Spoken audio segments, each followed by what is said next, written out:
Between the 6th and the 10th of August, London suffered with rioting, looting and arson. It followed a peaceful protest on the 6th of August in relation to the shooting of Mark Duggan, who was shot on the 4th of August by police. A riot broke out in Tottenham, North London, and spread in the following days to several other areas in London. This documentary aims to look at how the riots affected people in London and their opinions of the riots and issues surrounding them. I guess the riots did affect me a little bit because they were in the surrounding areas near me. Tottenham and Wood Green are actually very close to me. I mean, around the areas around me were really affected, so it was there was a bit of tension in my area, but nothing really full on happened where I was, but it was happening all around us. Okay. So yeah. Did you actually see anything? No, there was a couple of instances where they were, I don't know whether they were trying to riot, but it was just like small groups of like people, but nothing really happened. Because I mean the buses were affected as well, because obviously there's people wanting to get home in time, and then obviously there was instances where buses were being set on fire in Peckham and stuff like that, yeah. I didn't go out after a certain time, just in case. I mean, because after seeing, because one day I went out, shops and businesses were closing at like 2 o'clock. I know one person who was attacked.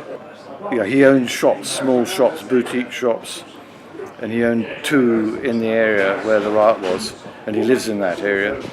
So he went to look at them, and they saw people obviously connected to him with the thing. And when he realised that, he got back in his car and had his head smashed in, and he was on the front page of the Telegraph. He was extremely lucky that nobody was killed. So. The riots had many casualties and affected a lot of people, even people from outside the UK.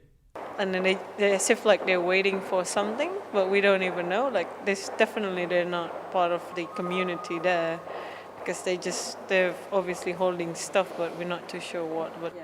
Well, coming from America, it's very I guess I've never experienced anything to this extent, and so I think it's definitely scary walking maybe at night more. Especially my husband's like, you got to be careful, and my family back at home are very aware, and I think it makes you more aware maybe, and I think that could be a positive and a negative thing as well. There were said to be 3,443 crimes committed across London, and police made 3,100 arrests by the 15th of August.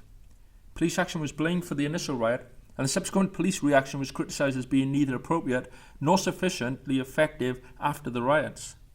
We kept a dignified response to that to allow that protest to take place. However, once that extreme violence, and it was violence that could not be anticipated on that scale, occurred, we moved the appropriate level of resources in.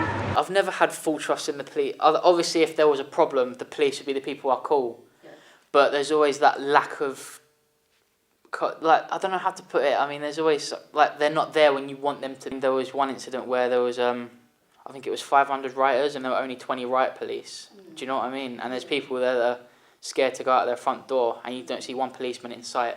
Cameron wanted to cut a certain amount of police officers before the riots were happening, but instead he was actually bringing in that same number in to help with the riots. Do you know what I mean? So if he'd have had that cut before the riots, I think it would have been a lot worse, to be quite frankly honest. But I think the way the government have gone about it is poor. You saw cars and buildings on fire, like maybe an hour before police were anywhere to be seen. I mean, Clapham Junction's one incident, there was no police seen for at least an hour. Personally, I've never had trust in the police from personal experience. They have lied, they have hid evidence, and that's my own personal experience. So to add that to what went on with the riots, it just worsened the situation.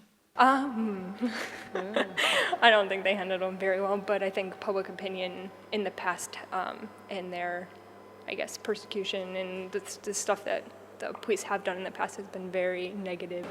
There was copycat stuff. If they'd stopped it immediately down in London, it wouldn't have probably gone to the provinces. Finally did step in. I can't really say they did step in. I think it's the writers got bored and they've done what they've got to do.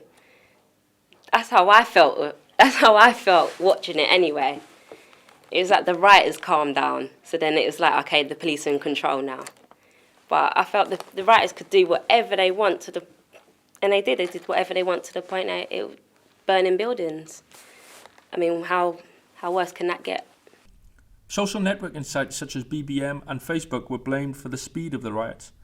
Sentences of 4 years in the Young Offenders Institution were given to 2 men who promoted riots via Facebook. If the social networking wasn't there, or they blamed BB messaging, if that wasn't there, they would have used telephones. If telephones weren't there, it would have been word of mouth. So it's just a means of communication. You cannot blame that itself, technology, even that in itself is blaming the result and not the cause. On the 15th of August, David Cameron blamed a broken society and moral collapse. But did the public agree? And do they agree with the actions taken? Government has been totally unresponsive for years and years to everybody from all right across society. It doesn't matter where the people are.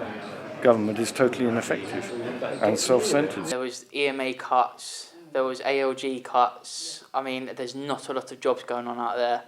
And I think it's just, there was lots of gasoline being poured on a load of people, and what happened in Tottenham, just lit a match and just set it on fire. So there's lots and lots of different issues that were leading up to the riots. I think that the Tottenham incident just gave it that final spark. I believe the government's addressing the aftermath of the riots and not necessarily the reason behind.